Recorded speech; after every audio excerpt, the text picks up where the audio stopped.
Well, I guess this is my first video of 2026, at almost the end of March. Yeah guys, sorry it took me this long to make a new video. I've just been very busy with school and other stuff. But hey, if it makes you feel any better, I'm currently working on 3 big videos this year. Ha ha ha ha.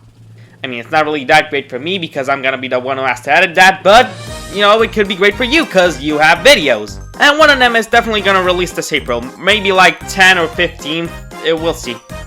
But let's not think about that, because that's the future, and now we're in the present talking about the amazing digital circus, finally! This show needs no introduction, we already know what the amazing digital circus is, and we all love it. I wanted to talk about the amazing digital circus for a while now, but every time a new episode released, I just couldn't, because I was always busy with something else. Episode 7, I was busy making the double feature review. Episode 6, I was busy making the Gumball video. Episode 5, the channel was still pooping back then. But now, episode 8, I have nothing planned for now. I mean, I have a lot of things planned, but nothing too important that I can delay. I can finally talk about it, and all I can say is, wow.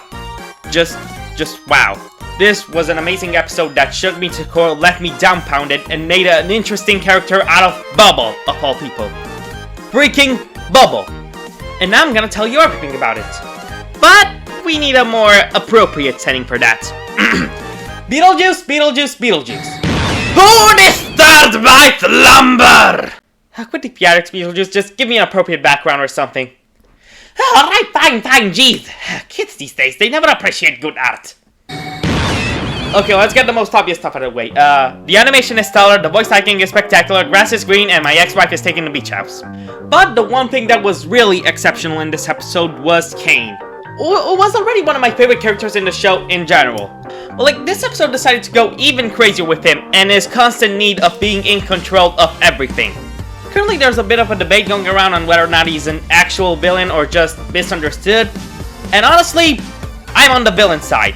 He does want people to enjoy his adventures, yes, but not because he actually cares about them. It's because he actually cares about being praised.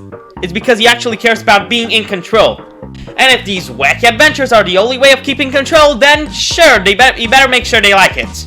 And in my opinion, this episode is officially the breaking point for Kane. The point where the goofy haha crazy ringmaster persona he created to entertain these guys isn't working anymore. The point where he's finally showing his true evil maniac self. But the point where the wacky shenanigans aren't working on these guys anymore. Now he has to show them who's really in charge of things now. With the same wacky shenanigans, because this is still a circus, but like, they fuse together in such a brilliant way to make sure that the spirit of the circus is still alive, yes, but that the puppets he's controlling are still obeying his commands. And that point is also expertly showcased in the musical number running the show. You listen to it and you think, oh, this is actually a fun, catchy little number, I like it. But then you listen closely to the lyrics and you realize, oh, this actually isn't very fun. This is about him being in control of everything, and now they shouldn't try to step up to him, and it's really creepy, and while the song is playing, he's just torturing everyone and breaking them apart limb for limb. And throughout this whole episode, while still keeping the guys from getting out of line, he still always tries to keep the funny haha persona he created to entertain them. But then, when that funny persona is shown to not work anymore, he just completely snaps and starts torturing them, talking about how they keep tormenting him. And now he just wants to fulfill his purpose to them. The purpose of keeping them in control. Or at least, that's how I interpreted it. That's the thing. You can choose to interpret this in any way you want. It can be the misunderstood artificial intelligence that just wants to do what he's created for. Or it could be an evil maniac who just wants to keep things in control. I personally think it's the latter. But I can also see why would people think of the former. He was created to entertain them. And that's just what he wants to do. But the one thing that's taking me towards the latter is that one monologue about being God. That was an absolutely powerful moment that really got us into the actual Kane. Not the funny persona that he put up for his funny little guys. The real thing. The guy who wants to believe that he's God. The guy who wants to run the show. And I know I already mentioned the actors, but we should really give Alex rock on his flowers. It's almost as if he looked at his already stellar performance in the other episodes and said, nah, we can do it better. And somehow, he did.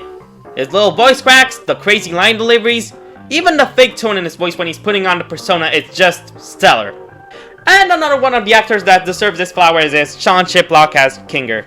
After 7 whole episodes of voicing this crazy chess piece with clear PTSD, he somehow managed to go through a whole episode of him being normal. No crazy talk, no weird, insane gibberish talk. It's just Kinger. And yes, he already did that before in other episodes when he was in the dark, but that was only one scene of Kinger acting normal, as opposed to a whole episode. Here we really get to see his range as an actor, and I must say, it is pretty good. Props to him. But here's the kicker. None of these things really surprised me. We already knew Kane was a great character. We already knew these were great-ass voice actors. We already knew that the animation is pretty cool. In fact, I didn't even mention it because, like, come on, what else is there to say? It's Digital Circus. But the one thing I really wasn't expecting from this episode was Bubble being a deep, well-written character. So, well, kinda. It's not really character and more so a force of nature, but still a lot more interesting than he was in the other episodes. Spending most of the show as Kane's wacky sidekick who just delivers one-liners and leaves, in this episode he becomes more of Kane's parasite. Ow! You parasite! No, not just that parasite. An actual mind parasite. A figure tormenting him, facing him with his biggest fears of not being in control. This was the episode where Bubble went from being Kane's little lick butt to the plague that's haunting his brain, to the virus that's destroying him from the inside, to the manifestation of his biggest doubts and regrets. Maybe the other guys really do hate him. Maybe his adventures really do suck. Maybe he really was second to him after all. Who was him? Probably Abel. Who knows? But the thought of this him being better than him in any way sends Kane to a spiral. Is enough to destroy him mentally and kickstart this whole episode. And again, we got all this from the character of Bubble. Like, apart from this scene, the only things I remember about Bubble is the scene where he talks backwards, the scene where he tells Kane he should throw a fucking beach party, and the scene where he gets the angel foot cake and Kane call him a parasite. What I thought was just a simple comedic relief character turns out to be a very complex and somewhat threatening character. And I really wish we could have seen more about this new version of Bubble. And who knows, maybe in episode 9. But for now, this is pretty surprising. Wow, without I'm talking about this could potentially be the best episode of the show, right? Yeah, well, not really. The first thing I want to mention is that the pacing is really slow. Like, the first 2 minutes of the episode were just a circle showing us a picture of the real world and absorbing other circles. That goes on for 2 minutes. And in general, the whole plot of trying to hack into Kane's brain, although great, it does take a lot before it officially starts. Again, I'd like to stress this enough, the plot is great. The stakes are pretty high, it's executed really well, and I even like how it ends. Kane's dead, now they're free, and they can swear. That's good. I just wish it was paced differently and that it started a little earlier, so that we can have more time to enjoy it. Also, this is perhaps the first and only episode of the Amazing Digital Circuits that's not really great in terms of comedy. Like, I don't know why, I usually love the comedy in the Amazing Digital Circus, especially how well it contrasts with the dark and creepy shit going on. But for some reason in this episode, it just kinda seems lacking. I'd probably say that this is actually like the third worst episode maybe, but it's absolutely not because it's a bad episode. It's just that the Amazing Digital Circus is a good-ass show. And I am proud to give this episode a 9 out of 10.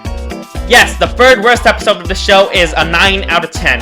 That really should tell you something about how good the show is on average. And anyway, I definitely can't wait for episode 9. Too bad we're gonna have to die afterwards, but oh well, it'll be worth it. That's it for today's video. I sincerely hope that you enjoyed watching it as much as I enjoyed making it. It'll still take a while before we get to the 3 big videos this year, but I'll do my best, and hopefully you'll like them well enough to justify my hard work. This was all from the Charlie Brownies, and I'll see you guys in my next video. Good night, everybody! Oh wait, I forgot to tell Beetlejuice to change the background. Beetlejuice, Beetlejuice, Beetlejuice. Oh, this third bite! Alright. Thank you. Good night, everybody!